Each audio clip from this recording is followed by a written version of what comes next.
See, ஒரு குழந்தைக்கு வந்து ஃபர்ஸ்ட் சேஃப்டி பிளேஸ்ன்னு பார்த்தீங்கன்னா ஃபேமிலி தான். அண்ட் நிறைய அபியூஸ் வந்து ஃபேமிலி பீப்புளால மட்டும்தான் நடக்குது. ஏன்னா தேர்ட் பர்சன் அப்படின்னு வரும்போது அந்த இடத்துல குழந்தைக்கு அந்த சேஃப்டி இஷ்யூலாம் வராது. எதுவும் நடந்துச்சு ஜஸ்ட் லைக் தட் அப்படின்ற மாதிரி. ஏன்னா அவங்க அந்த தேர்ட் பர்சனை ரொம்ப அதிகமாக மீட் பண்ண மாட்டாங்க. அதாவது தெரியாதவங்க, தெரிஞ்சவங்க தான்.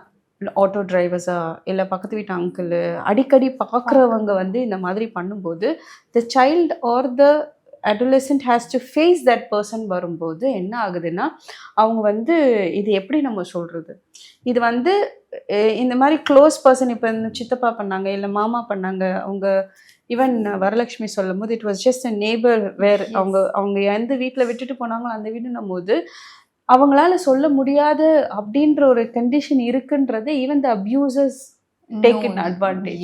அவங்க ஏதாவது ஒன்று சொல்லி வைக்கிறது சொல்லக்கூடாது இப்படியெல்லாம் பண்ணுறது. ஸோ